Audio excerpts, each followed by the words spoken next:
Good evening. And welcome to the University of Wisconsin-Parkside on behalf of our entire learning community. Thank you, Paige and Shauna, for your excellent work and planning the big read. And I'd like for you all to join me in thanking the members of the planning committee who put tonight's event, but so many partners and folks have worked together. So let's give them a big round of applause.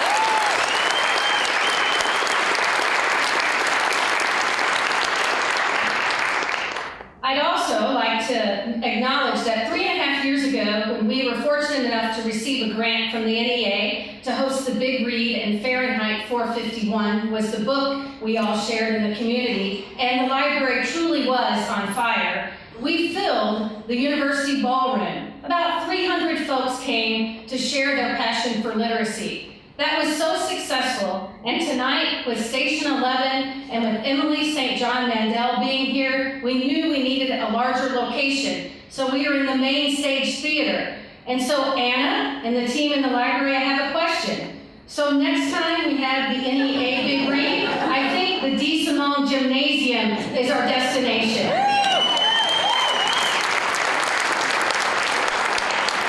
It is so wonderful to see so many people passionate about literacy and sharing the love of reading.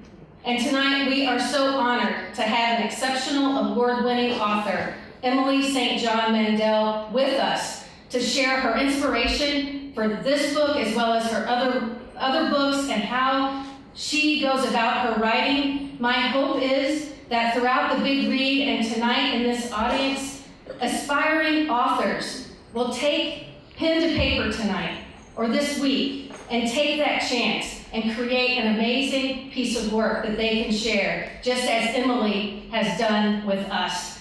And so we are so pleased that she is here and sharing what she knows with our community here in southeastern Wisconsin and with the University of Wisconsin-Parkside Learning Community.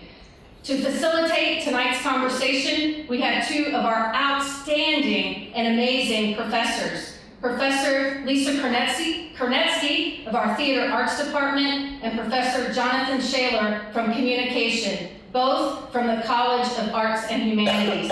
So please join me in welcoming to the stage Professor Jonathan Shaler, Professor Lisa Kernetsky, and Emily St. John Mandel, award-winning author and author of Station 11.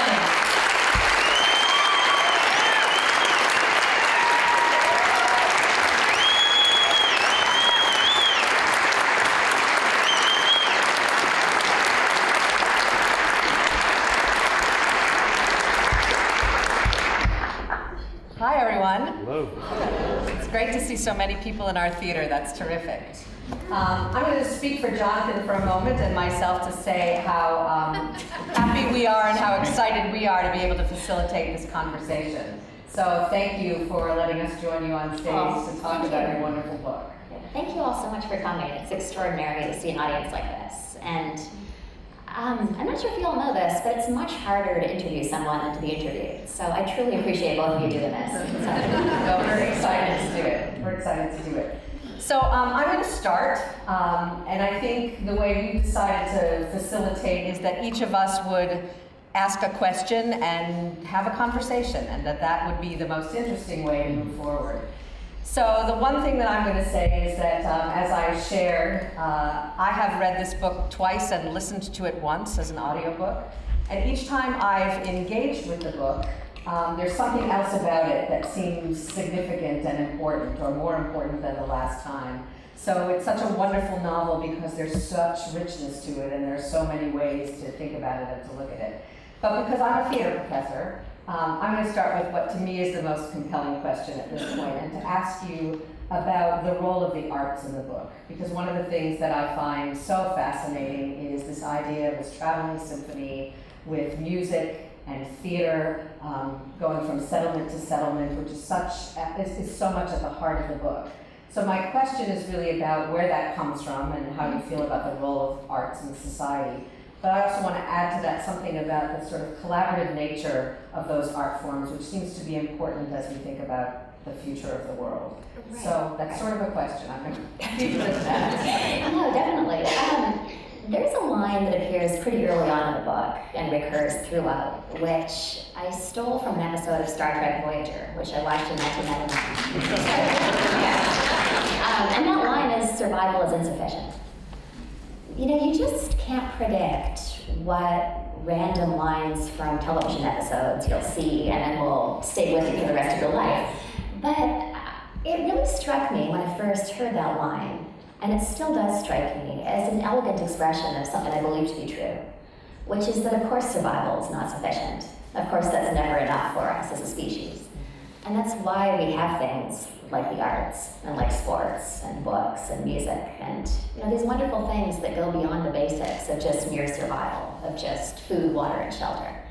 So that was how I was thinking about the role of the arts in this post-apocalyptic world. My original idea for the book, the way this traveling company came to be, was I'd written 3 novels, which I thought of as literary fiction, but this whole question of genre, which maybe we'll get into later, is pretty slippery and subjective. And they were often categorized as crime fiction. And in fairness, there was a criminal element to the plot. But I realized that as much as I enjoyed that genre, if I were to keep on going along in that vein indefinitely, I would eventually be pigeonholed as a crime writer. And it's kind of a delicate point, because I love crime fiction, and I really respect what crime writers do. But as a writer, you can sometimes get trapped in these little marketing boxes, and then it's hard to get out. So I thought, for my 4th book, I'll write something completely different. I'll write something that couldn't possibly be categorized as crime fiction. I won't be a genre writer at all. So now I'm a sci-fi writer. My idea was to write about a group of artists. I was interested in writing about what it means to devote your life to your art, the costs and the joys of that. And I'm interested in film and theater, so writing about actors seemed like a natural fit. So it was originally going to be set entirely in the present day. And it was going to be about a traveling company of actors in present day Canada, just their lives and performing Shakespeare and trying to get by. And it wasn't until much later on in the process that I decided to set that idea in a post-apocalyptic setting. So in a way, it was always going to be about the importance of art in our lives. And I suppose that effect is just amplified by setting it in a post-apocalyptic landscape. I'm just going to follow up because you're going in a slightly different direction, but you talked about, you sort of joked about being a sci-fi writer, you're talking about genre. Do you see this as science fiction? Is that how you classify it, or does it not need classification? I don't know. It's kind of a tricky thing, because I grew up reading all the sci-fi I could get my hands on. I mean, what an incredible honor to be placed under the same umbrella as Margaret Atwood, for example, or Isaac Asimov. That's extraordinary, and it does feel like an honor. At the same time, I think that generally speaking, we have a sort of mania for classification. Right. And we see that in every realm. In politics, you're Republican or Democrat. It's always A or B, 1 or 0, sci-fi or literary fiction. And I'm not sure that's always helpful. I read a really interesting article about this question that was in the New Yorker blog in 2014 by Joshua Rothman. And he made a point that I think should be obvious, but sometimes isn't, which is that, of course, a book could be more than one genre. So I like the idea that if it's science fiction, it's also literary fiction, which I guess I would define loosely as fiction with an emphasis on character development and prose style. Mm-hmm. And I just find that to be a more expansive way of looking at it. So, I guess what I would say is that I'm a science fiction writer in the same way that David Foster Wallace and Jonathan Lethem were science fiction writers, in the sense that all of us have written books that were set partly in the future. But I'm not sure that label really covers the body of work. Well, I guess I was asking that because to me it's much more of a literary novel than how I would think of a science fiction novel, but maybe I'm caught up in that idea of classification myself. But the characters are so rich. Thank you. Thanks. And you're not going to give back the Arthur C. Clarke Award? No, I'm keeping that. I actually need it. Yeah, the Arthur C. Clarke Award is a bookend, and it's holding up the end section at the top of my So I related to character development, which is what I love most about the book, is not all the cool post-apocalyptic stuff, which is exciting and fun, but it is the characters and the character development. I really connected. And with such diverse characters as Miranda and Arthur, for example, who, you know, you could say are, in a sense, antagonists, but really are fully drawn characters, so I feel connected to them as I'm reading it. And so I guess this brings me to my question, a roundabout way of getting there, is the role of literature in connecting us with the quality of empathy. Steven Pinker of Harvard University did some study on the history of literature and the correlation between the development of the epistolatory novel and the expression of empathy in society. Interesting. Yeah, really interesting. And as I read your novel, I'm thinking, as we read the novel, do we become better human beings for having read your novel? For having met this rich array of characters? I mean, I'd hesitate to put that on my own book, but I went to kind of an extraordinary event in 2014 where Neil Gaiman gave an introduction of Ursula K. Le Guin. And what he said is that he read all of her work, you know, starting when he was quite young. And he had the most beautiful, moving turn of phrase. He said, "It made me not just a better reader, but a better person who reads." And that stayed with me. And I do think that literature, or maybe we shouldn't confine it just to literature, maybe just reading about other people's lives, you know, even in a non-fictional context. I think it can make us better people and more empathetic. Because it does force you to see the world through somebody else's eyes, which is something that I think as a species we struggle with. So yeah, I do think there's something there. And it's not the same as reading about other people's lives on Twitter, for example. Right, yeah, hopefully. Yeah, depends on the book. Yeah, hopefully, yeah. I just wanted to mention, my lapel mic is on this side, and I'll get quiet if I turn my head. So I'm not dissing this side of the audience. No, this is better, this is better. Okay. I just want to make it clear, if I'm not looking at you. I know, I'm sorry about that. So I'm going to throw you a curveball, if I could, just Okay. for a moment, and ask, could you just read a page out of your book? Yeah, sure. I'm kind of a fan guy of this book. What could be better than to hear the author read something that you like? I'm going for chapter 6, which is my go-to for these novels. Okay. All right, first page of chapter 6. An incomplete list. No more diving into pools of chlorinated water, lit green from below. No more ball games played out under floodlights. No more porch lights with moths fluttering on summer nights. No more trains running under the surface of cities on the dazzling power of the electric third rail. No more cities. No more films, except rarely, except for the generator drowning out half the dialogue. And only then for the first little while until the fuel for the generators ran out, because automobile gas goes stale after 2 or 3 years. No more screens shining in the half-light as people raise their phones above the crowd to take photographs of concert stages. No more concert stages lit by candy-colored halogens. No more electronica, punk, electric guitars. No more pharmaceuticals. No more certainty of surviving a scratch on one's hand, a cut on a finger while chopping vegetables for dinner, a dog bite. No more flight. No more towns glimpsed from the sky through airplane windows, points of glimmering light. No more looking down from 30,000 feet and imagining the lives lit up by those lights at that moment. No more airplanes.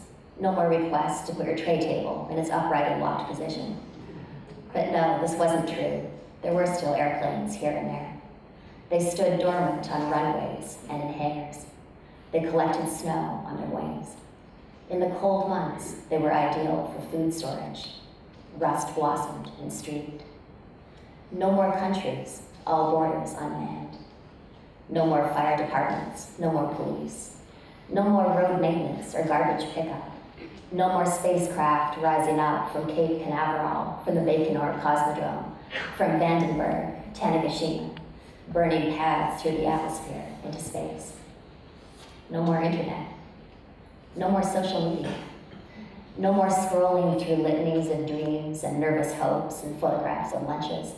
Cries for help and expressions of contentment and relationship status updates with heart icons, whole or broken. Plans to meet up later, pleas, complaints, desires. Pictures of babies dressed as bears or peppers for Halloween. No more reading and commenting on the lives of others, and in so doing, feeling slightly less alone in the room. No more avatars. That was most of chapter 6.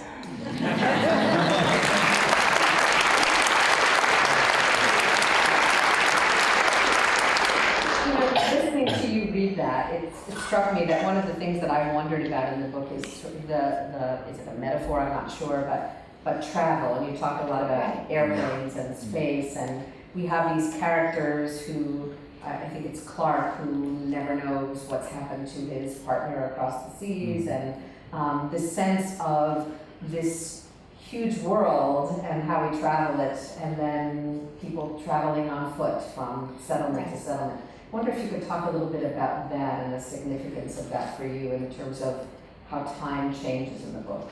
Sure, absolutely. So I think there are a couple of things going on there. One is that I find that I've returned to travel over and over again as a theme in all 4 of my books. And I don't know, I've never done psychoanalysis. I don't actually know what's going on there. But it is something that I keep coming back to.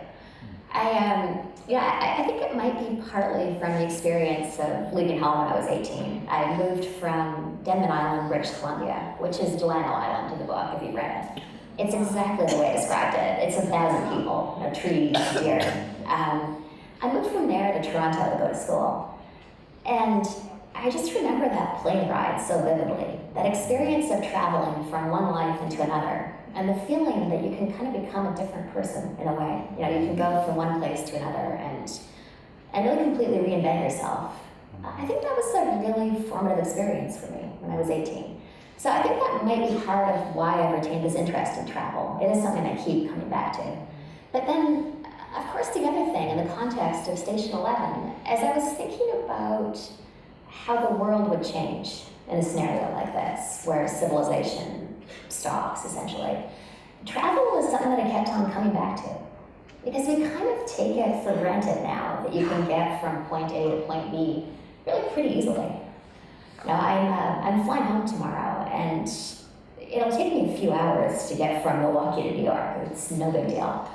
That would have been a journey of, a couple of weeks? I don't know what that would have been like before. So, what I began to realize is that if the ease of travel were to suddenly disappear, and then also, more broadly speaking, if telecommunication systems go down, all of a sudden the world would become so intensely local, and it just becomes so small. So, I guess it made me think more than I had before about how huge the world is now. The way we can just get to these places, and we have the ability to get to these places really quite rapidly.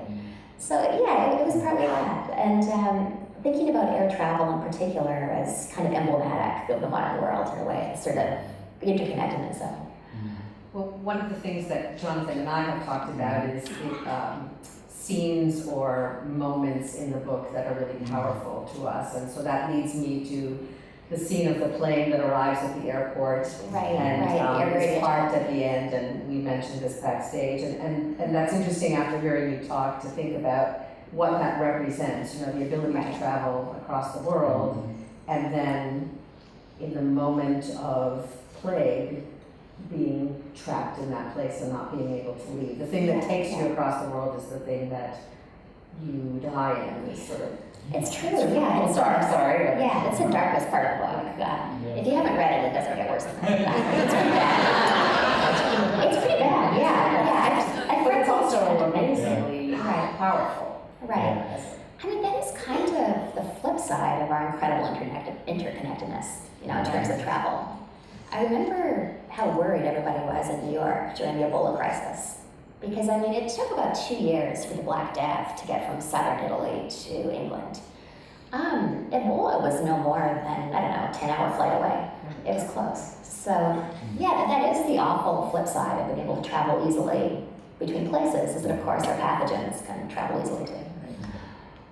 I'd like to share one of my favorite paragraphs in the book, which might not jump out immediately for others, but it's, if you have your book, it's page 91, where Miranda is at dinner with Arthur, and she's meeting one of his compatriots.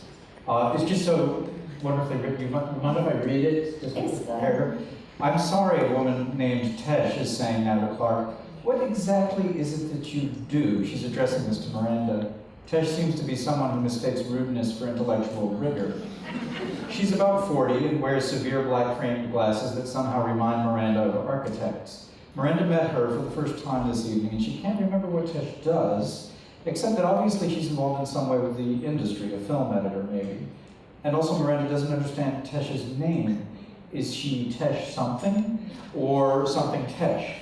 Or a one-namer like Madonna? Are you allowed to have only one name if you're not famous? Is it possible that Tesh is actually extremely famous and Miranda's the only one at the table who doesn't know this? Yes, that seems very possible. These are the things she frets about. It's such a wonderful, not just that paragraph, but that whole chapter for me, if anybody's read the book, is Miranda's sense of isolation at this dinner party is so Chekhovian in a way. Yeah, it's such a classic setting and such a richly drawn scene. My heart went out to her, especially when she was looking through the glass at her little Pomeranian Luli. And for me, you know, I didn't check the Cliff Notes to see what Luli is supposed to symbolize, but for me, Luli was like Miranda's heart. Oops. Miranda's heart out there, you know, and she's trying to reconnect with herself or some sense of, yeah. Oh, thank you. That scene was really fun to write.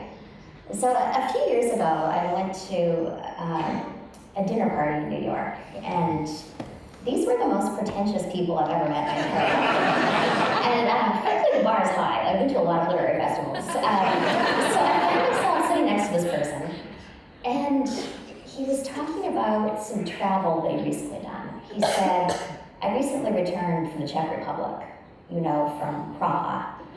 And, you know, I was well raised. I probably said something polite. Oh, that sounds like a really interesting trip.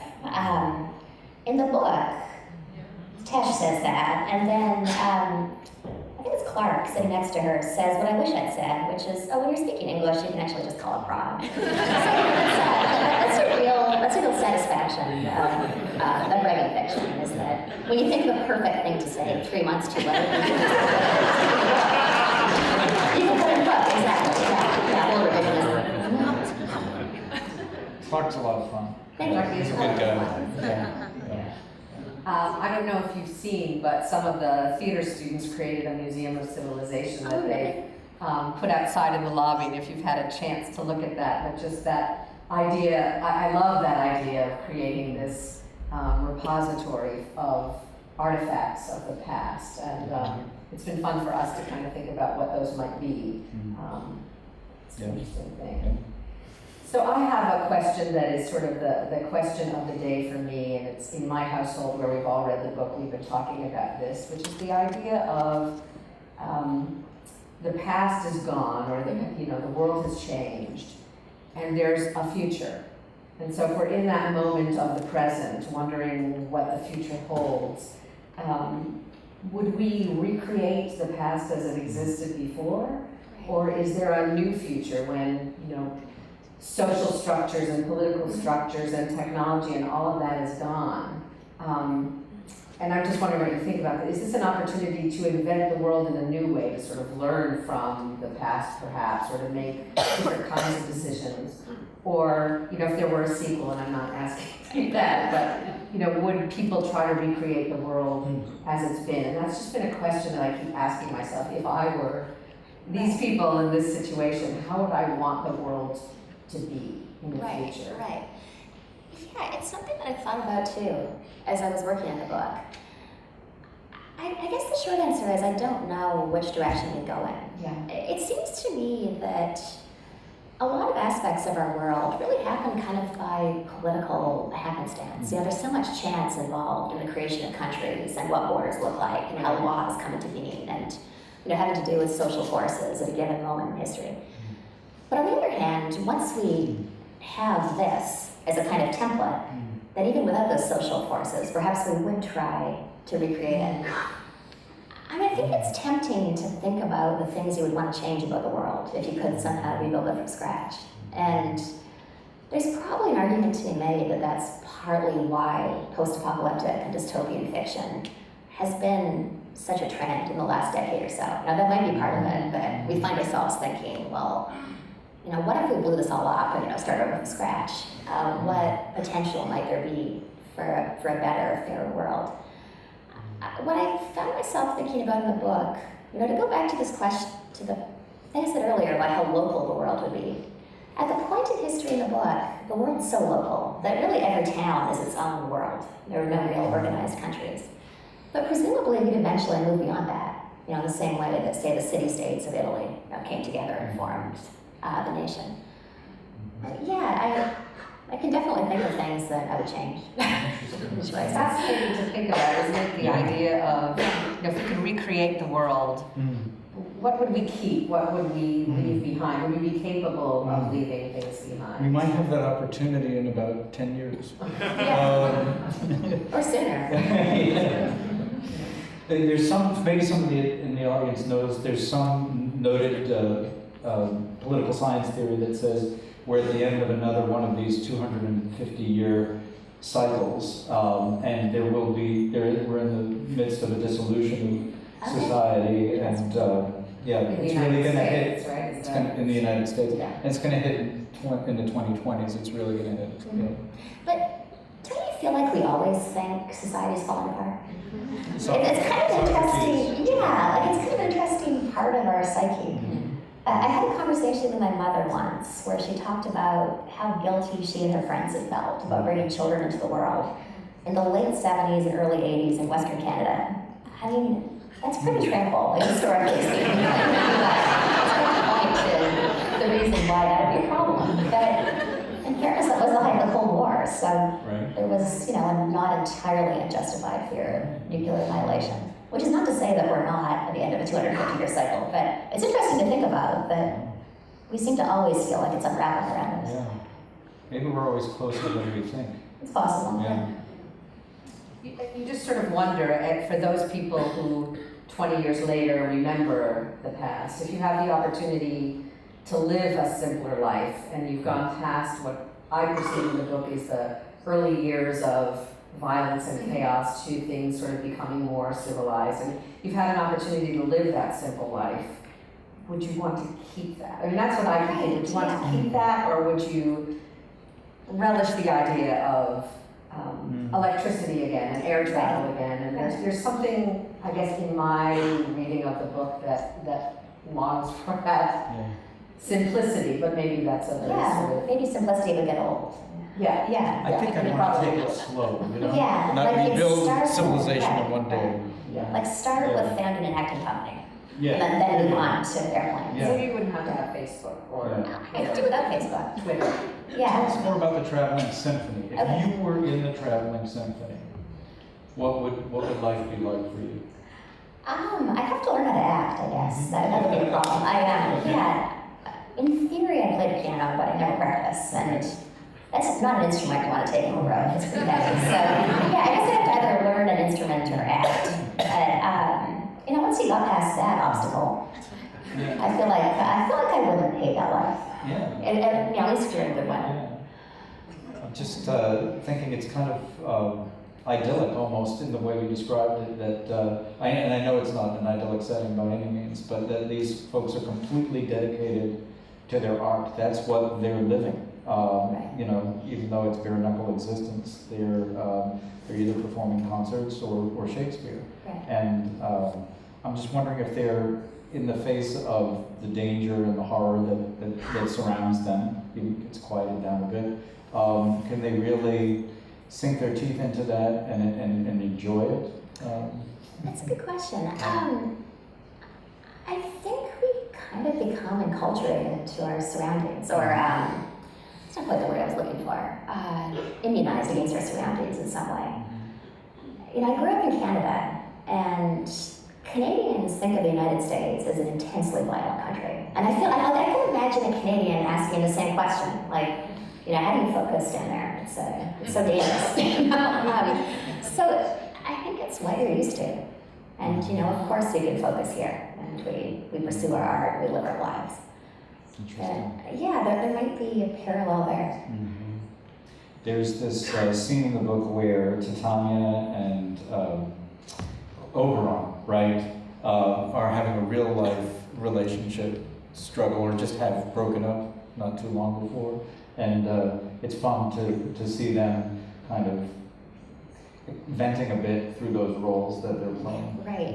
Yeah, I think if you're a couple in distress, then playing Titania and Oberon is are good roles.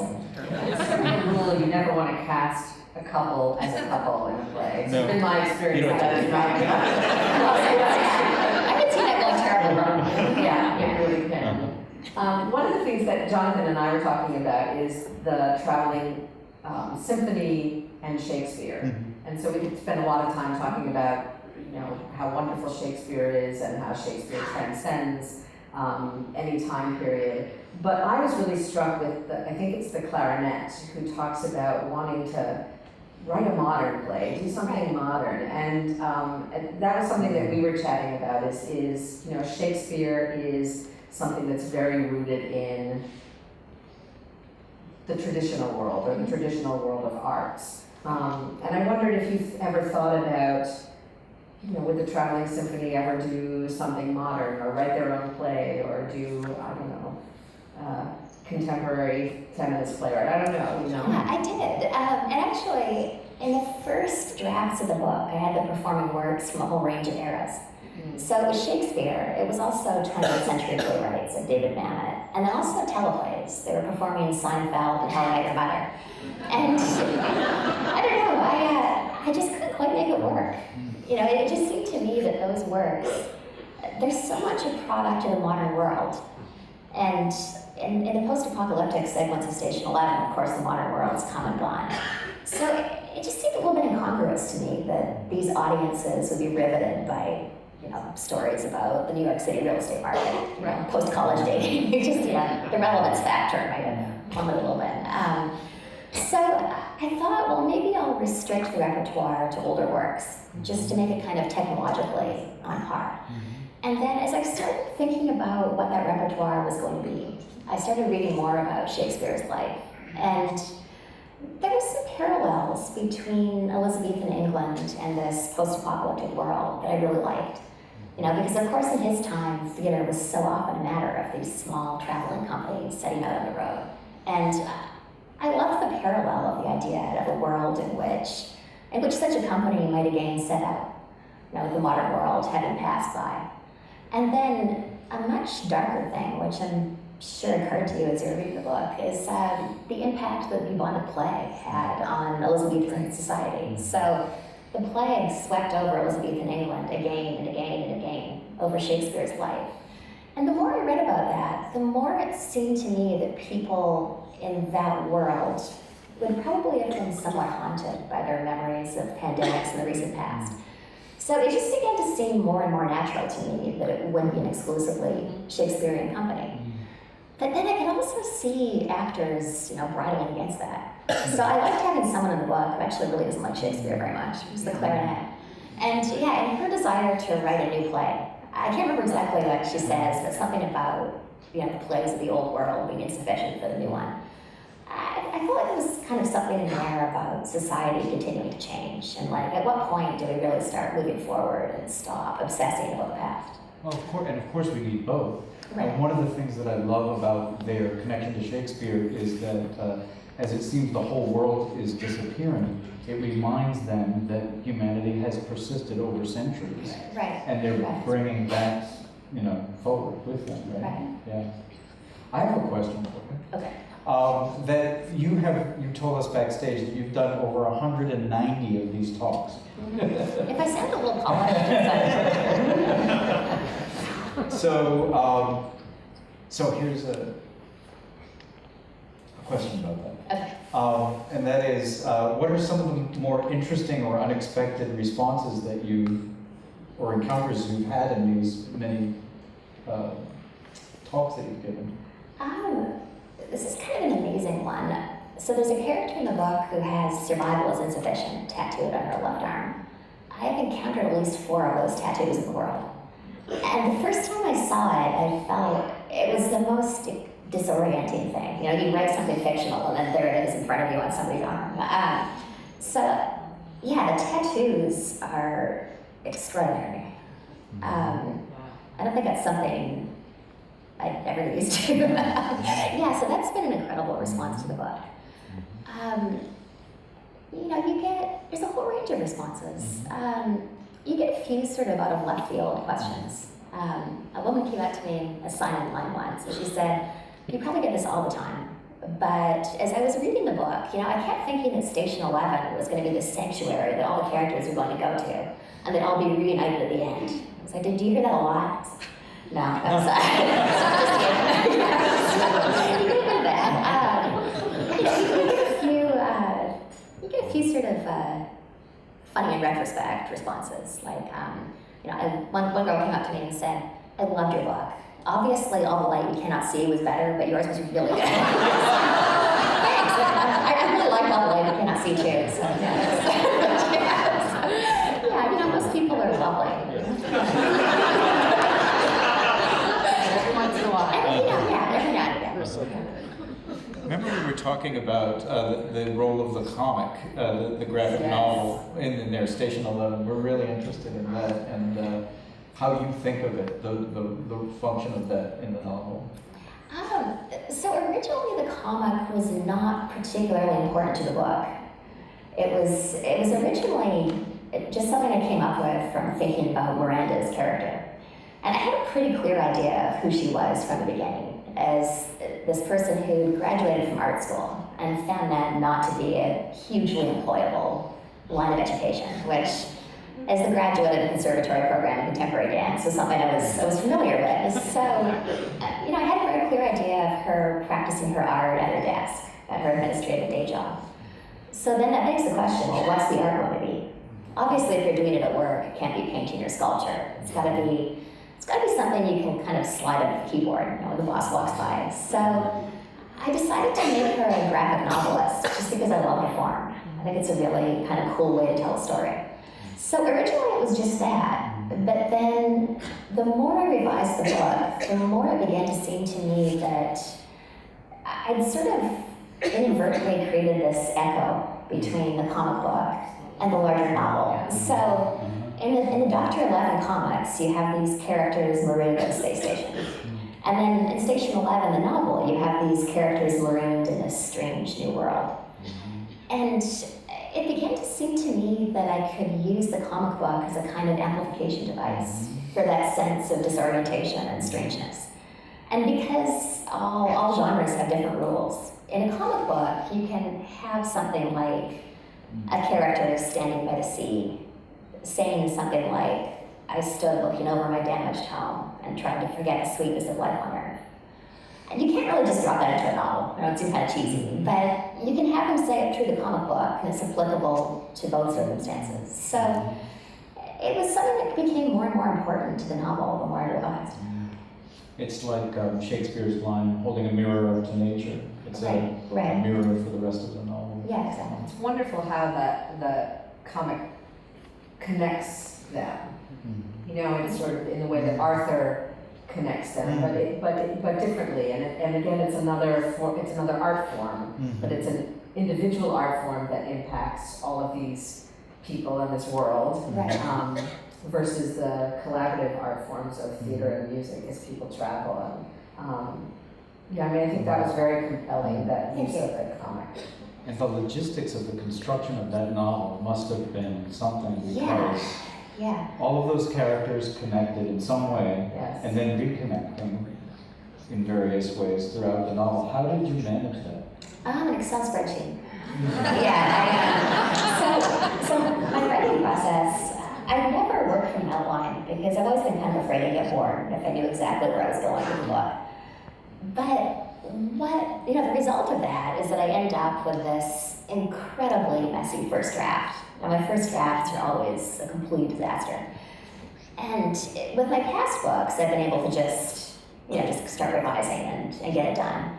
With this book, I finished the first draft and I realized that it was just too many moving parts. I couldn't keep it all straight in my head. I have all these connections and characters and multiple timelines and comic books. So I put together an Excel spreadsheet, and I had sections for each section of the book. Each chapter was a line, and the level of detail was like chapter 1, intro to Jeevan / Arthur dies on stage, and then like a page count. So it just gave me a kind of visual snapshot, and that was invaluable in revising the book. And I was reordering chapters and even entire sections right up until I handed in the final draft. And I found that really helpful for spotting technical problems with the structure. So, for example, if you have 3 chapters from Jeevan's perspective at the beginning, but then you don't see him again until page 250, then that's a problem. A certain number of readers will be like, I don't know, this name is vaguely familiar. Should I know this guy? So, I see that problem. It's like, all right, I better drop in a Jeevan chapter here and here, just kind of bring it back out to the forefront of a reader's thoughts. So, that was my secret, an Excel spreadsheet and obsessive revisions. What's wonderful about it is it reads so organically, because I could see something like that's so logistically complex, robbing characters of their apparent agency, for example. But that doesn't happen. You feel that this really is unfolding in real time, even though you're moving across time. So it's really any sense of ease is an illusion caused by revising. So it's not really a linear process for you? No, not at all. I'm not sure I even know how to write a linear novel, to be honest. All 4 of my books have jumped all over the place. And I find that to be really helpful as a writer.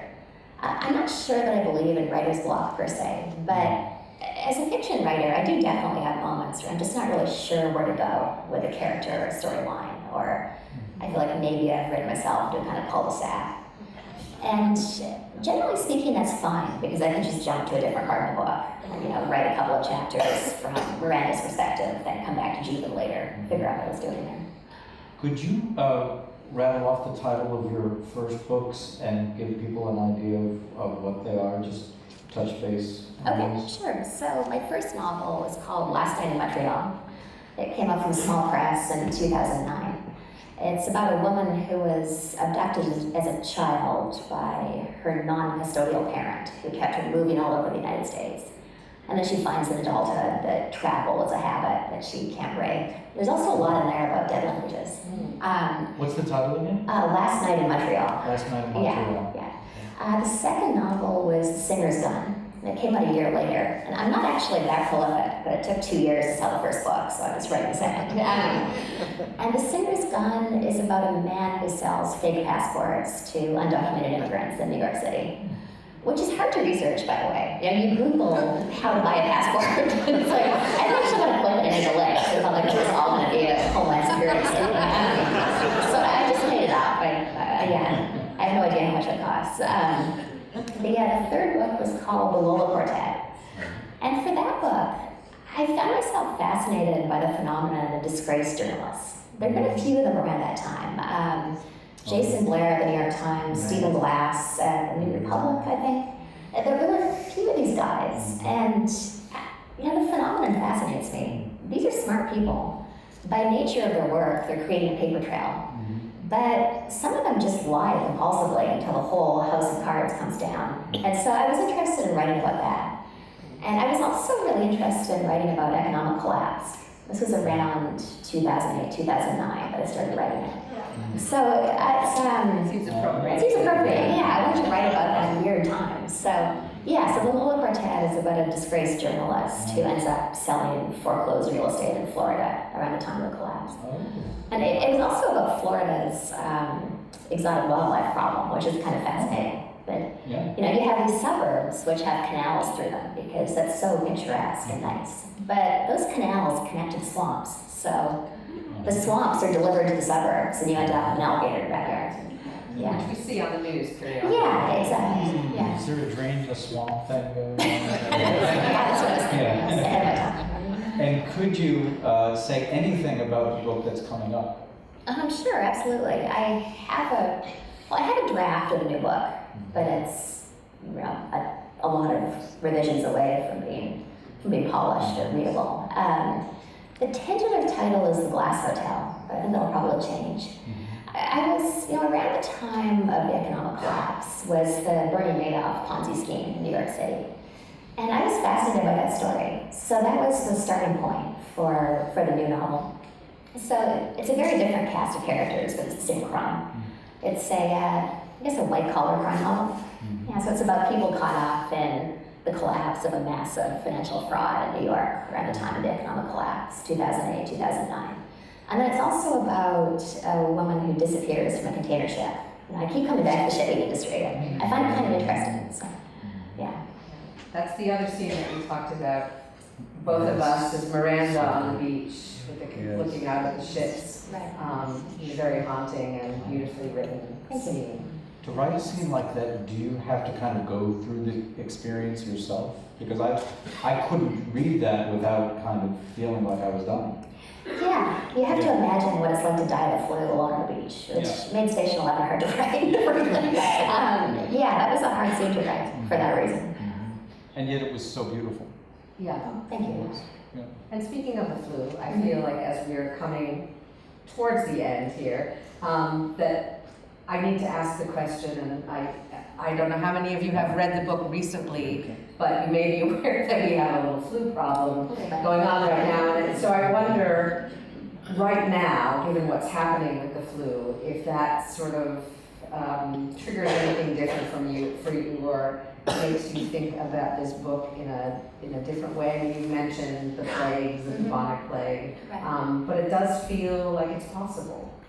Yeah, to bring a note of reassurance into an extremely dark topic, the pandemic in Station 11 is not particularly scientifically plausible, at least to that degree of severity. Yeah, we can all exhale. So, my understanding is that a virus that spreads as rapidly and it's as deadly as the flu in Station 11 would in actuality burn itself out before very many people could be affected. You'd die before you could spread it to anybody. Human viruses do sometimes change their mode of transmission, but my understanding is that no human virus has ever changed the mode of transmission. So, for example, gone from being transmissible only by bodily fluids to being airborne and retained its lethality. So most diseases are either extremely deadly, but not that easy to catch, like Ebola. Or they're really easy to catch, but not that big a deal, like the common cold. So, yeah, but you're right, it was a terrible flu season. And I think that's something that we just have to deal with as a species. I did a bit of research into pandemics when I was writing this book, which was a fascinating and kind of haunting field of study. And what became obvious to me is that the history of humanity is in a lot of ways a history of pandemics. There was an epidemic of smallpox that swept across this continent and wiped out civilizations in the 1790s. And so what you realize when you write a book like this is that this is just something we have to deal with. This is something that comes up from time to time, and all of us in this room are descended from the survivors of one pandemic or another. But as a species, so far, we have managed to come through. Well, that's comforting, isn't it? We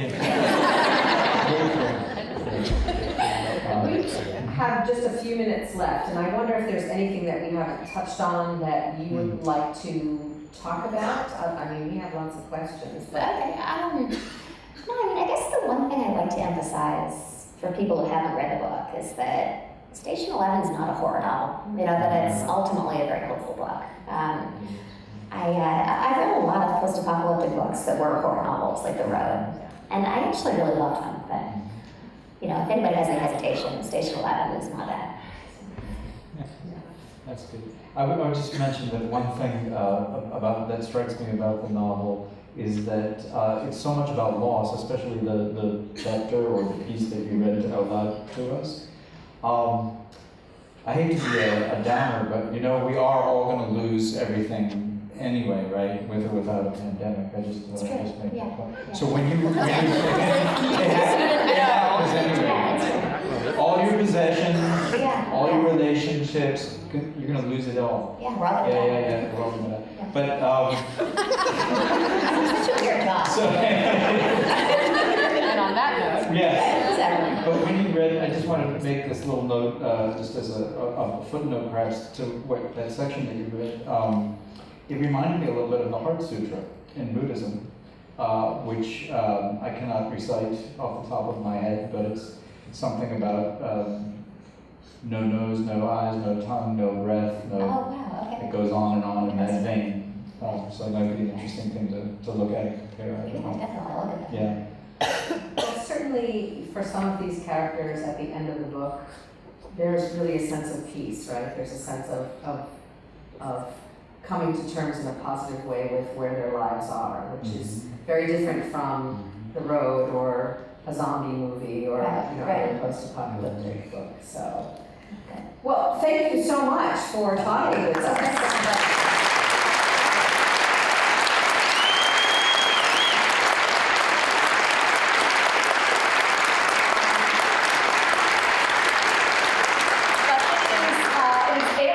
Ish, and we're going to take about 15 minutes for questions and answers that you may have for Emily. So we're excited about that. There are microphones there and there. So if you have a question, we encourage you to kind of step up to the microphone and ask your questions. So, what are you pointing to? We're going to go to the microphone so that you can be heard. Can you hear me? Yes, so Christine. Okay. All right. There are three things I want to say. First, when I read this novel, the very first thought I had as a teacher of literature is that I wanted to create a syllabus with this and Little House on the Prairie.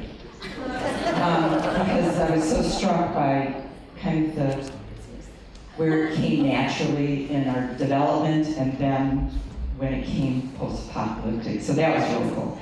Second thing came, actually my third thoughts. Second thought was that last year when I read All the Light We Cannot See, I thought this is the best book I have read in years.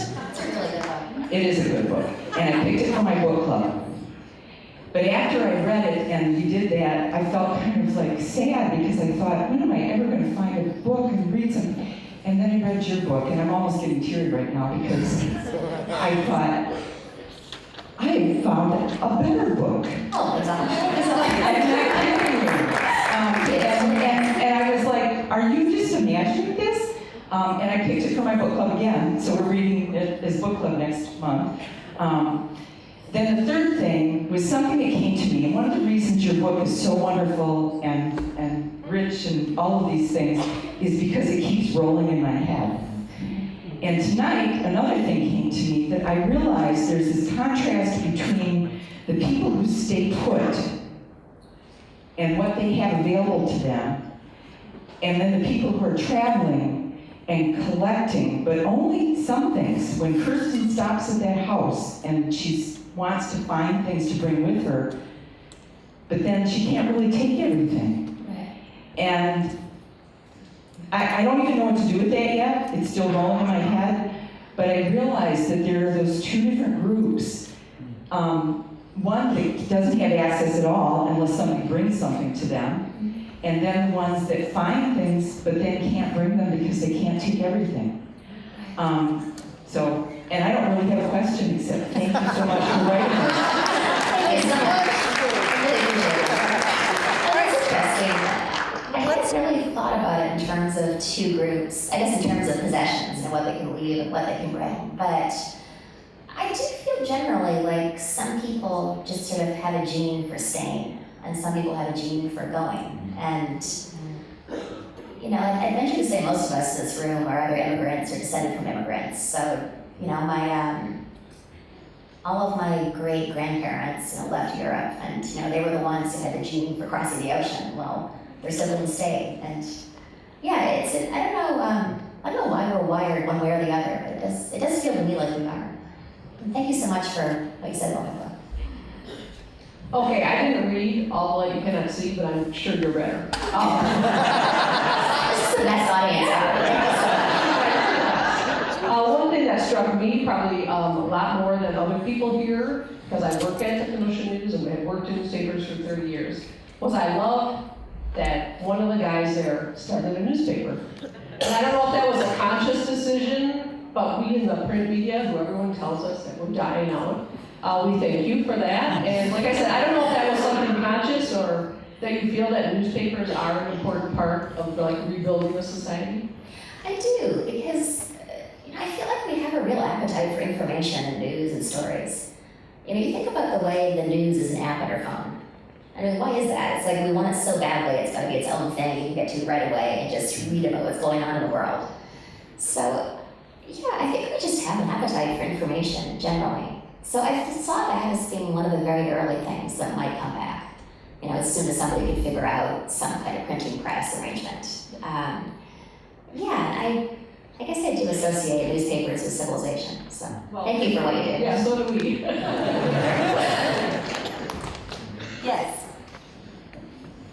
Over here. I'm sorry. That's all right. My name is Dina. I'm a librarian here at UW-Parkside. First of all, I want to say thank you so much, Ms. Mandel, for coming here to be part of our big read. It's so much appreciated.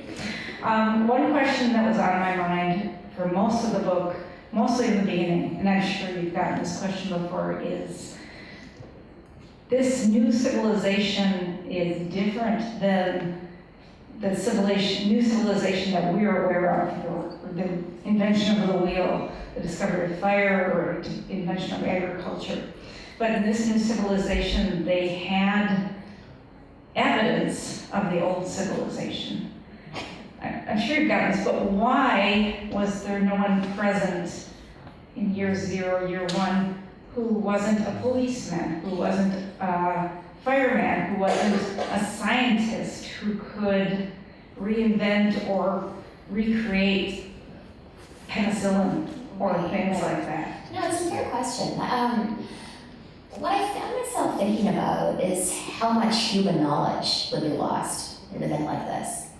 You like to think that and obviously you don't like to think that anything like this would ever happen, but that if there were to be some kind of a catastrophic event, you'd like to think that maybe the one person out of 10 who survived would be, the engineer / doctor / firefighter / police officer. But what if it's the insurance agent? What if it's somebody who doesn't actually know how? I've got nothing against insurance agents. It's not. We kind of take it for granted that we can look up all the information we need, but then what if the internet's gone? Then you have libraries, but you better hope those manuals on how to, start up electricity again weren't burned for fuel in year 2. So I was thinking about the loss of human knowledge. I was also thinking about how incredibly local the world would be. In terms of not just access to information, but also the speed of recovery. The Michigan Lakeshore, there aren't a ton of people out there now, so it's true that people hadn't really gotten it together in terms of technology in the world of Station 11. That, by year 20, they're only just starting to get large-scale electrical grids back online. But that's not to say that it's not a completely different story in California or Texas or even somewhere a couple hundred miles away. Yeah. Thank you so much. We go over here. Hi. Hi. So, this isn't necessarily a question. I just have a statement. At the end of chapter 2, there's on page 15, there's a sentence at the end of this conversation between the people who are at the theater, and it's like it's not necessarily a normal conversation because Arthur just died, but they just seem to be talking, and then at the end of it, the last paragraph is, of all of them there at the bar that night, the bartender was the one who survived the longest. He died 3 weeks later on the road out of the city. And that line, when I was reading it, it just I was shaking. It's just it kind of I'll just think about it from time to time and I'll be at school and I'll just think about that line, and I'm 13, I shouldn't be having existential crisis. Yeah, you should know the energy. They were talking, and then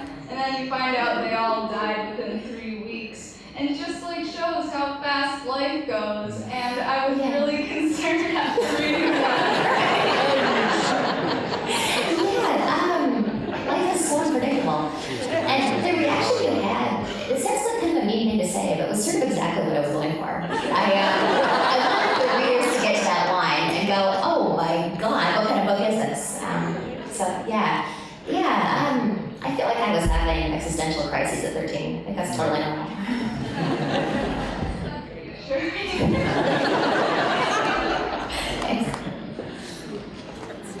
Yes. Go ahead. I think you're the next one over here. Gentlemen, yes. Thank you. A very lovely book. The gentlest apocalypse I've ever read. But this one, I don't know if you think this is a fair question, or if you've been asked it quite a lot. But in certain respects, I have found certain parallels to Stephen King's The Stand. I've gotten that before, but I haven't read the book, which I obviously need to. Okay, then obviously there's no way you're going to be able. In that one, the virus was genetically engineered, which made it so particularly virulent. And of course, but it's not as gentle as your book. Here we go. It's on my list. I just haven't quite gotten to it yet. Yes. Could you talk about your choice of King Lear for the play, Shakespearean play that starts the book? Sure, absolutely. Thank you. A number of years ago, I was reading an oral history of public theater in New York City, which is a really interesting institution. That when I got their start, I can't remember if it was the 60s or 70s, they were performing these sort of guerrilla performances of Shakespeare in Central Park at a moment when Central Park was pretty sketchy. So I was interested in the company. And so I'm reading through these anecdotes of various people who've been involved with the organization over the years. And I came across this throwaway anecdote. It was something like, do you guys remember that time that actor died of a heart attack in the fourth act of King Lear? And as a novelist, you're always looking for that anecdote. I read that and I thought, that's an opener. I could really, that would be a really gripping way to open a novel. So I always had that scene in mind. And then as I started, the more I developed the novel, the more it seemed to me that Lear was kind of a natural choice for Arthur Leander's character. I feel like if you're a very talented male actor who's into Shakespeare and stage, that's the role. That's why you wait all your life to be old enough to perform. So it seemed to me that Arthur would fall into that category. I liked the idea of echoing Lear's story in Arthur Leander's life. I saw Lear as someone who's isolated by power and makes a series of disastrous decisions and loses 3 daughters. And then I saw Arthur as someone isolated by fame, making a series of careless decisions and letting 3 wives slip away. So I'd like to have a parallel there. I think the most important reason, though, is that it just struck me as an appropriate play for that moment in the plot. I see King Lear as being a play that, on one level, is about losing absolutely everything. And everybody in the theater that night when it's performed, they're just on the verge of losing absolutely everything. They just don't know it yet. So, yeah, it seemed like a good play for that moment. It's also my favorite Shakespeare play.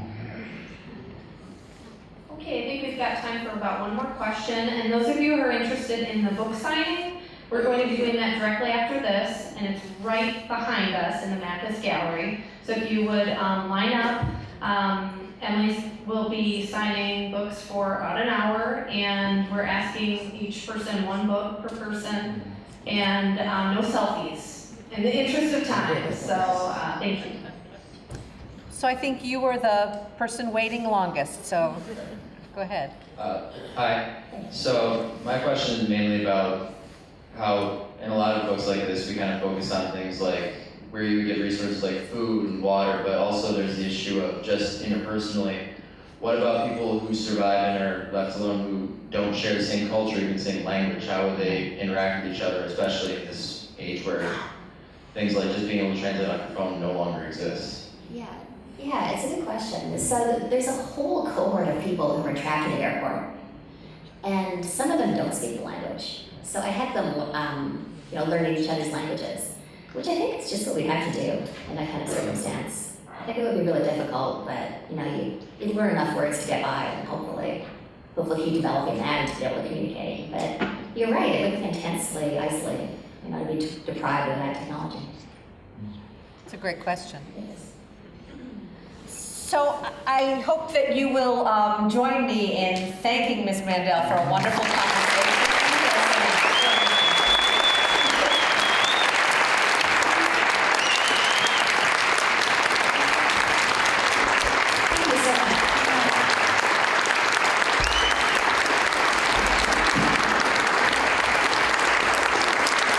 And now you can go get your book signed. So thank you very much for being such a great audience.